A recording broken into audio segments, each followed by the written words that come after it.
Systémique est un podcast qui parle de transformation durable.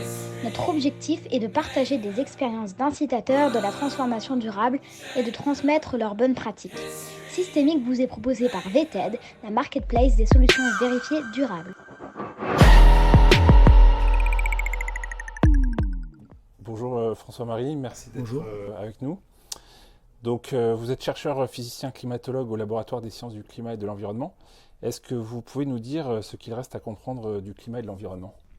Voilà, je vais avoir du mal à faire une liste exhaustive. Le climat, c'est un système qui est extrêmement complexe avec tout un tas de choses qui sont en interaction. Donc il y a l'atmosphère, bien sûr, il y a les océans, il y a la cryosphère, il y a la végétation, il y a la chimie atmosphérique. Donc tout un tas de choses qui fonctionnent, qui interagissent sur des échelles de temps qui sont extrêmement variables. Donc, bien évidemment, on comprend quand même déjà beaucoup de choses. On comprend en particulier très bien le mécanisme de l'effet de serre qui est responsable de l'augmentation des températures actuelles. On comprend relativement bien aussi l'impact de cette augmentation des températures sur le cycle de l'eau. Mais par exemple, on ne comprend pas forcément très bien l'impact sur la formation des nuages. Est-ce que dans un cadre de changement climatique, il va y avoir plus de nuages, moins de nuages, des nuages qui vont être plus élevés, plutôt moins élevés? On ne comprend pas forcément extrêmement bien quel va être l'impact du changement climatique sur la végétation. Et ça, c'est un impact très important parce qu'aujourd'hui, la végétation absorbe une partie du carbone qu'on lui met dans l'atmosphère. Et par conséquent, est-ce que la végétation va continuer à absorber toujours plus de carbone ou au contraire va répondre de manière négative au réchauffement climatique? C'est des choses qui ne sont pas encore claires. Et puis, il y a tout un tas d'impacts sur les événements extrêmes. Il est clair que les canicules vont aller en augmentant et que par contre, les périodes de froid intenses vont aller en diminution. Par contre, sur les cyclones, par exemple, est-ce que le réchauffement climatique, ça va vouloir dire plus de cyclones, des cyclones plus intenses, ou est-ce que finalement, il ne va pas y avoir tellement d'impact? C'est quelque chose sur lequel il y a encore beaucoup d'incertitudes. Et une dernière chose sur laquelle il y a des incertitudes importantes, c'est l'impact sur la cryosphère, sur le Groenland et l'Antarctique. En fait, il n'y a pas de doute que le réchauffement va conduire à une fonte de ces grosses masses de glace. Mais à quel rythme? Est-ce que ça va aller en s'accélérant fortement? C'est pas encore clair. Il y a encore beaucoup d'incertitudes là-dessus. Donc voilà. Donc j'insiste sur le fait, j'en ai pas tellement parlé, mais il y a plein de choses sur lesquelles on est clair, on comprend bien et on sait quelle va être l'évolution dans le futur. Mais il y a aussi des choses sur lesquelles il y a des incertitudes importantes, un petit peu, puis plus ou moins dans les détails, mais avec bien sûr avoir un gros impact sur les vies des populations. Ok. Il y a justement dans le dérèglement climatique, notamment via les GES, quelque chose d'à la fois tangible et d'intangible. Est-ce pour cette dernière raison que vous avez initié, que vous leadez le projet Microcarbe ? Alors, le projet Microcarbe, c'est un satellite qui est en cours de construction, enfin finalisation de construction, parce que on est juste en train de le vibrer. Là, il est prêt à être lancé. C'est un projet qui a été mis en place par le CNES. J'en suis responsable scientifique, mais c'est vraiment au Centre national d'études spatiales que les travaux techniques ont été faits, y compris le traitement des mesures. Et donc, c'est un satellite qui va mesurer la quantité de dioxyde de carbone qui est dans l'atmosphère. Alors, vous allez me dire pourquoi est-ce qu'on veut mesurer le dioxyde de carbone? C'est finalement les concentrations, on les mesure déjà dans pas mal d'endroits dans le monde. Typiquement, il y a une centaine de stations dans le monde où on mesure justement ces concentrations. Mais en fait, c'est important d'avoir une vue globale, une vue par satellite, parce qu'à ce moment-là, on va avoir vraiment des observations absolument partout. Et l'idée, c'est vraiment d'observer les gradients, c'est-à-dire quelles sont les différences entre un lieu et un autre, ou les différences entre un mois et un autre, parce que en fait, ces différences sont reliées au flux, c'est-à-dire aux échanges entre, d'une part, les océans et l'atmosphère, d'autre part, la végétation et l'atmosphère. Vous imaginez que s'il y a la végétation qui, à un moment, pompe énormément de carbone, localement, vous allez avoir moins de dioxyde de carbone qu'ailleurs. Et donc, si on observe, si on est capable de mesurer les concentrations de dioxyde de carbone partout sur Terre et en permanence, on va pouvoir en déduire justement où sont les puits et où sont les sources de dioxyde de carbone. Donc ça va permettre, d'une part, on espère, même si personnellement je suis un peu dubitatif sur ces objectifs, ça va permettre de mesurer les émissions des différents pays. Et puis d'autre part, surtout, et ça c'est ça mon objectif, ça va permettre de voir où sont les puits et sources naturelles du carbone, enfin plus ou moins naturelles, parce que typiquement on sait que la végétation est un puits de carbone en réponse au changement climatique, mais où est-ce que sont ces puits de carbone? Comment ces puits de carbone réagissent à des événements extrêmes? Par exemple, quand il y a une canicule quelque part, est-ce que la végétation devient une source de carbone ou continue à absorber un peu? Voilà, c'est un certain nombre de questions scientifiques auxquelles le satellite Microcarp pourrait permettre de répondre. Très clair. Justement, quelles avancées majeures dans le domaine les satellites ont observé jusque-là? Alors ça, c'est vraiment quelque chose que j'ai accompagné pendant toute ma carrière. Moi, j'ai fait ma thèse entre l'année 86 et 89, et déjà à l'époque, donc à la fin des années 80, je travaillais sur l'observation de la Terre par satellite. Et à l'époque, ma thèse, l'objectif, c'était d'avoir des satellites qui soient capables de mesurer le profil de température dans l'atmosphère et aussi le profil d'humidité dans l'atmosphère. Donc ça, c'est quelque chose qu'on fait déjà, voilà, ça a débuté dans les années 80, et ça permet d'améliorer les prévisions météorologiques, parce que les prévisions météorologiques, il faut d'avoir une bonne connaissance aujourd'hui de l'atmosphère pour pouvoir anticiper comment ça va évoluer dans le futur. Donc ces satellites permettent de faire ça et ont été développés plutôt pour des objectifs de météorologie, de prévision météorologique, mais bien évidemment, ils peuvent être utilisés pour la climatologie, parce qu'on fait des moyennes à long terme, et puis ça permet de voir comment la température augmente, à quelle vitesse en fonction des endroits. Donc ça, c'est quelque chose, voilà, mesurer la température et la composition de l'atmosphère. Je dis composition parce qu'il y a d'autres satellites qui permettent de mesurer, par exemple, quelle est la quantité d'ozone dans la stratosphère, quelle est la quantité de protoxyde d'azote enfin des différents oxydes d'azote un peu partout sur Terre. Voilà, donc ça c'est pour l'atmosphère. Pour les océans, on mesure aussi bien sûr la température de surface des océans, mais on arrive aussi à mesurer la hauteur le niveau de la mer. Le niveau de la mer qui, d'une part, c'est intéressant pour suivre justement son évolution en réponse au changement climatique, mais c'est utilisé pour suivre les courants aussi. En fait, on peut, quand il y a un courant quelque part, ça va déformer légèrement la surface de la mer, et donc en ayant une mesure globale de cette hauteur de la mer, on peut en déduire les courants qui sont en dessous. Maintenant, on peut s'intéresser aux surfaces terrestres, et donc on a des satellites qui mesurent dans certaines longueurs d'onde bien précises et qui nous permettent d'observer l'activité photosyntétique de la végétation. Et donc on peut mesurer où est-ce qu'il y a de la végétation sur Terre, comment la quantité de végétation évolue avec le temps, et puis comment la végétation répond à des événements de type canicule, de type précipitation extrême, voire de type tempête. Et puis une dernière chose que j'ai envie de mentionner, même s'il y en a plein d'autres, des satellites, donc je peux pas tout citer, mais il y a on fait des mesures de gravimétrie, c'est-à-dire de voir un petit peu comment la Terre finalement attire le satellite. Et en fait, cette gravimétrie est liée à la masse qu'il y a sur Terre. Et en fait, on peut regarder son évolution. Et qu'est-ce que c'est son évolution? C'est par exemple, quand il y a une sécheresse prolongée, il va y avoir moins d'eau dans le sol. Donc finalement, le sol va être plus léger. Et donc, d'une année sur l'autre, on veut dire, ici, le sol est plus léger qu'avant, ça veut dire qu'il y a moins d'eau dans le sous-sol. Et puis, une autre application qui est très importante pour le climat, c'est la masse de glace sur le Groenland, la masse de glace en Antarctique. Et donc, en regardant justement l'évolution de la gravité, c'est l'évolution de la masse, et donc on a une mesure assez précise, finalement, de l'évolution de ces masses de glace. Et par conséquent, on peut voir comment les calottes glaciaires réagissent en réponse au réchauffement. Justement, pensez-vous que ce qu'il reste à découvrir finira enfin par convaincre les climato-sceptiques? Quels arguments vous leur donnez pour tenter de les convaincre et contrecarrer leur théorie? Alors en fait, moi, les climato-sceptiques, j'ai beaucoup combattu contre eux, enfin j'ai beaucoup échangé avec eux, mais plutôt dans un objectif de les débunker, et j'ai vu au cours des 20 dernières années une évolution très nette du discours.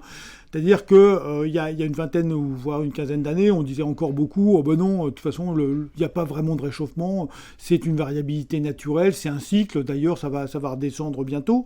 Bon, maintenant ça on le dit, enfin les climato-sceptiques le disent plus trop. Ensuite on nous a expliqué, ah ben non, en fait, oui c'est vrai qu'il y a un réchauffement des températures, mais en fait il n'y a pas de preuve que ce réchauffement soit dû à l'homme. Hein, finalement c'est peut-être le soleil ou qui réchauffe et pas tellement l'impact des activités humaines. Donc ça aussi, c'est un discours qu'on entend de moins en moins. Et maintenant, le discours du climato-sceptique, il change un petit peu de nature. C'est plutôt, oui, bon, bah d'accord, il y a un réchauffement, d'accord, c'est dû à l'homme, mais on va savoir s'adapter, c'est pas un problème. Et puis finalement, le réchauffement, c'est plutôt bénéfique. Voilà. Alors d'abord, ça, je le mets pas tout à fait dans la même boîte. C'est-à-dire que les gens qui disaient il n'y a pas de réchauffement ou ce réchauffement il est pas dû aux gaz à effet de serre, ça c'est vraiment une négation de la science. Par contre, dire on va savoir s'adapter, bon bah ça c'est le futur. Qui va savoir s'adapter, bon c'est pas tout à fait du même niveau. Le GIEC nous dit que on a certaines capacités d'adaptation, mais seulement jusqu'à un certain point. Et bien évidemment, les capacités d'adaptation sont pas les mêmes en France ou au Soudan ou en Indonésie. Parce que d'abord, enfin pour deux raisons. D'une part, les impacts du changement climatique sont pas les mêmes, hein, pas directement les mêmes. Et puis d'autre part, notre capacité d'adaptation en termes de ressources financières sont pas les mêmes. Mais donc, est-ce que on va être capable de convaincre les climato-sceptiques? Alors moi, je préfère les appeler climato-dénialistes, hein, parce que le scepticisme en science, en fait, c'est une bonne attitude. Donc finalement, quand on parle de climato-sceptiques, c'est plutôt une fleur qu'on leur fait. En pratique, ils sont pas sceptiques, ils se posent pas des questions. Ils ont décidé que finalement, ils voulaient pas faire d'efforts pour limiter l'impact de l'homme sur le climat, et donc ils utilisent tous les arguments pour ça. Donc ils sont plutôt dans une attitude de déni qu'une attitude de scepticisme, et donc c'est pour ça que je préfère les appeler les climato-dénialistes que les climato-sceptiques. Et enfin, bon, pour répondre à votre question, est-ce qu'on va réussir à les convaincre? Ben, moi, je considère qu'on a déjà réussi à les convaincre sur un certain nombre de choses, hein, puisque ce qui était dit par ces climato-dénialistes il y a 10 ans, c'est pas la même chose que ce qu'ils disent maintenant. Et donc, je pense, oui, qu'au fur et à mesure qu'il va y avoir de plus en plus de catastrophes, d'impact négatif de ce changement, comme par exemple ce qui est en train de se passer en Espagne actuellement, qui est vraiment dramatique, et même ce qui est en train de se passer sur tout à fait la bordure sud de la France, hein, avec vraiment une sécheresse annoncée qui est réellement extrême. J'ose croire que ça va les convaincre que les conséquences négatives du changement climatique doivent vraiment être prises en compte. Ok. Est-ce que vous pouvez nous dire aussi 2 mots sur votre rôle en tant que membre au sein de l'Association française pour l'information scientifique ? Alors, je suis l'Association française pour l'information scientifique. C'est une association, il y a à peu près 2000 adhérents. Son activité principale, en fait, c'est d'éditer un magazine qui s'appelle Science et Pseudosciences et qui sort 4 fois par an, qui est vendu soit sur abonnement, mais qui est aussi disponible en kiosque. Et j'insiste sur le fait que c'est un magazine qui est fait uniquement par des bénévoles et qui n'a aucune publicité. Donc, les ressources financières de l'association et de ce magazine, c'est uniquement à travers les ventes et les adhésions. Et bien évidemment, c'est surtout le travail des bénévoles qui sont là-dedans. Alors moi, je suis rentré dans cette association il y a une petite dizaine d'années, parce que je constate que dans les médias, dans l'espace public, il y a beaucoup de bêtises qui sont dites sur un certain nombre de sujets. Donc on a parlé du climat, mais je pense aussi que sur les pesticides, il y a beaucoup de choses. Sur les pseudomédecines, il y a énormément de choses. Sur l'impact des ondes sur la santé, il y a énormément de bêtises aussi. Sur l'impact du nucléaire, sur l'environnement et la santé, il y a aussi beaucoup de bêtises. Et donc voilà, on essaye de répondre à justement cette mauvaise mauvaise information qui est souvent présente dans l'espace public. Alors ma contribution personnelle, elle a été beaucoup sur le climat, mais aussi sur le nucléaire, parce que c'est un sujet qui m'intéresse de près, et donc j'y ai beaucoup travaillé. Voilà. Mais donc, alors maintenant, dans l'association, j'ai pris du galon. Je suis maintenant président de l'association, donc j'essaye de faire, bien évidemment, de la publicité pour cette association qui, à mon avis, est vraiment d'utilité publique, parce qu'elle permet de débunker un certain nombre de choses. J'ai dit tout à l'heure qu'on avait un magazine qui était en vente. Sachez que, en fait, tous les articles qui sont dans ce magazine, en fait, sont mis en ligne gratuitement au bout de 6 mois, à 1 an, parce que notre objectif, c'est pas de faire de l'argent, hein. De toute façon, voilà, nos auteurs sont bénévoles, donc bien évidemment, l'objectif, c'est de mettre cette information disponible gratuitement. Donc on donne une petite priorité, bien sûr, à nos abonnés, parce que c'est quand même comme ça qu'on vit, mais on a un objectif vraiment de diffusion de l'information, et donc tous les articles sont disponibles en ligne sur notre site web. Donc parmi vos nombreuses casquettes, vous êtes également le co-auteur du 5e rapport du GIEC. Est-ce que vous pouvez nous décrire de l'intérieur justement la façon dont sont élaborés les rapports ? Donc effectivement, j'avais été sélectionné comme auteur du 5e rapport du GIEC qui est sorti en 2014. J'étais pas auteur du 6e rapport qui est sorti récemment. Pour différentes raisons, et en particulier parce qu'il y a une volonté vraiment de faire tourner les membres, et puis aussi parce que en fait le coordinateur principal du nouveau rapport était Valérie Masson-Delmotte, qui est membre de mon laboratoire, et donc on pouvait pas avoir énormément d'auteurs du même laboratoire dans ce rapport. Alors en fait, il faut bien comprendre que le GIEC ne fait pas de recherche, hein. Souvent j'entends parler des chercheurs du GIEC ou des modèles du GIEC, c'est une erreur de compréhension. On ne fait pas de recherche. Le travail du GIEC, en fait, c'est de faire une compilation, une synthèse de l'ensemble des recherches qui sont faites. Les recherches, en fait, sont publiées dans des revues scientifiques, hein, après une expertise par les pairs. Et donc, en fait, le travail des auteurs du GIEC, c'est de lire l'ensemble de la littérature sur ce sujet, enfin, qui concerne le climat, mais bien évidemment, on se répartit le travail. Et puis, on va, on doit regarder, les sujets sur lesquels il y a un consensus dans la communauté scientifique, c'est-à-dire les sujets sur lesquels tous les articles disent à peu près la même chose, ou en tout cas avec une certaine barre d'incertitude, mais qu'on essaye de quantifier, mais aussi les sujets, les thématiques du climat sur lesquels il y a une divergence d'appréciation, une divergence d'estimation. Donc dans ce cas-là, dans le rapport, on dit, sur ce sujet-là, il y a une certaine divergence, il y a des gens qui pensent que, et puis il y a d'autres qui pensent autre chose. Et puis aussi les sujets sur lesquels il y a un manque d'information. Et ensuite, on va mettre tout ça, donc les auteurs mettent tout ça dans un gros rapport, qui n'est pas vraiment à mettre entre toutes les mains, hein. C'est quand même écrit dans un langage scientifique assez poussé, avec énormément de références, avec un langage qui est un petit peu particulier, donc qui est typiquement niveau Master 2, hein, donc un peu spécifique. Et par contre, on écrit aussi ce qu'on appelle un résumé pour les décideurs, qui est donc une synthèse de la synthèse, hein, finalement. Et là, pour le coup, c'est écrit dans un langage qui est beaucoup plus classique. En fait, typiquement, c'est niveau terminal scientifique. C'est beaucoup plus court aussi. Ça fait qu'une trentaine de lignes, une trentaine de pages, excusez-moi. Et donc là, voilà, ça c'est quelque chose qui peut être mis à peu près dans toutes les mains, et que j'encourage vraiment à lire, hein. Les gens qui s'intéressent à ça devraient lire le rapport pour les décideurs, parce que c'est vrai que quelquefois dans les médias grand public, on voit des choses on nous dit, tiens, selon le GIEC, blablabla, et en fait non, le GIEC ne dit pas exactement ça. Donc si vous voulez vraiment savoir vraiment ce que dit le GIEC, je vous encourage à lire ce résumé pour les décideurs. Justement, en parlant de rapport, il y a aussi celui de la commission d'enquête visant à établir les raisons de la perte de souveraineté et d'indépendance énergétique de la France, qui vient de paraître. Est-ce que vous en partagez les conclusions, et est-ce que vous diriez, pour reprendre leurs mots, qu'il y a eu divagation politique, notamment sur le nucléaire ? Alors, ce rapport, à ma connaissance, il fait 500 pages, donc je ne vais pas vous prétendre que j'ai lu l'intégralité du rapport.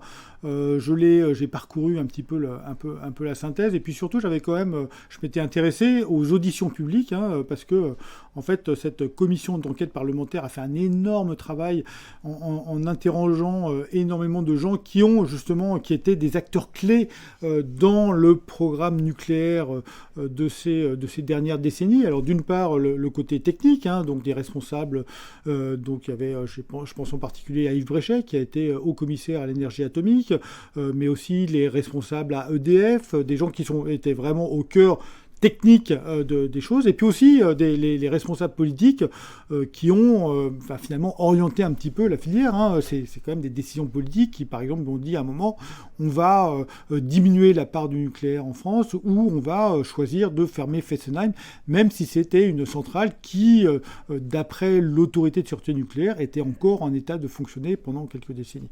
Donc, je me suis intéressé, j'ai vu ces auditions, et effectivement, ce qui est pour moi, ma conclusion principale, c'est de réaliser vraiment le peu de compétences de nos responsables politiques sur ces sujets-là, alors qu'ils ont pris des décisions qui sont extrêmement impactantes sur la filière. Donc ça fait vraiment peur, en fait, de réaliser qu'on peut avoir des gens qui vraiment n'y connaissent rien et qui croient savoir, en plus, hein, parce que je pense en particulier à une audition de Delphine Batho qui affirmait des choses qui étaient des énormités.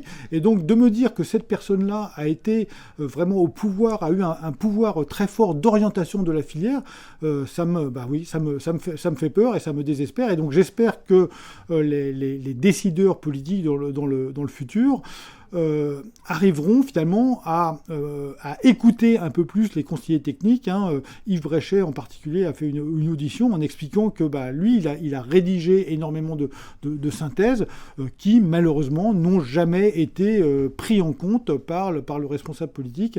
Et donc j'espère que dans le futur, les sachants vraiment techniques seront un peu plus écoutés sur ce sujet-là par les responsables politiques. Sur ce sujet-là, comme sur le climat par exemple. Et dernière question, pour vous, s'il y avait une solution à déployer en priorité, laquelle choisiriez-vous et pourquoi ? Alors, solution sur quel sujet ? Par rapport aux différentes urgences, s'il y avait à prioriser, question pas facile, mais... En fait, il y a une urgence climatique.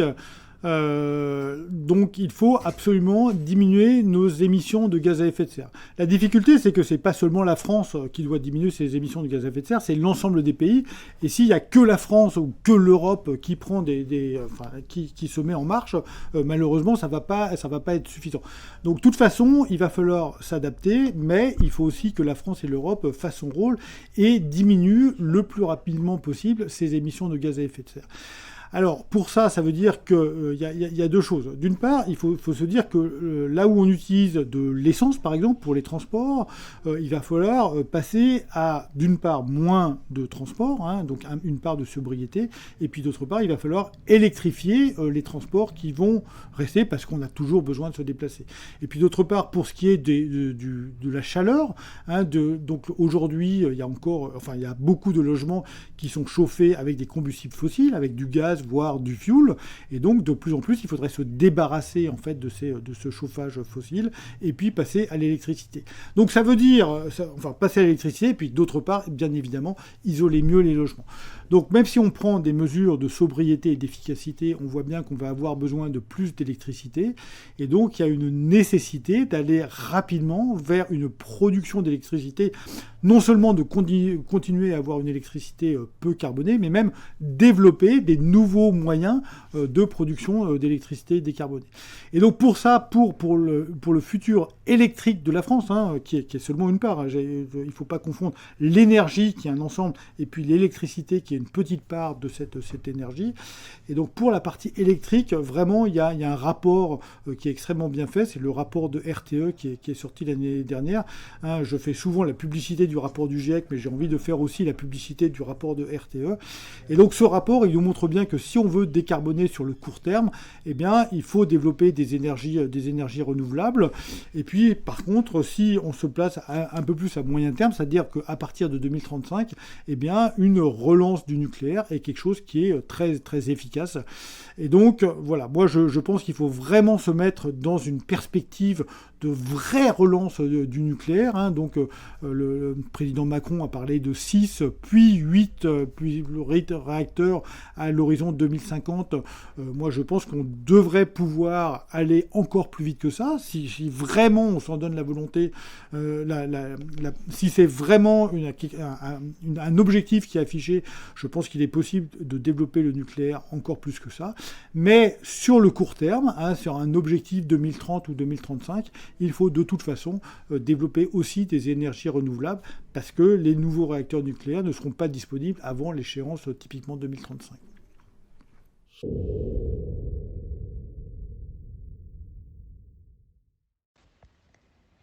Nous espérons que l'épisode vous a plu. En attendant le prochain, retrouvez toutes les solutions vérifiées durables sur la marketplace VTED.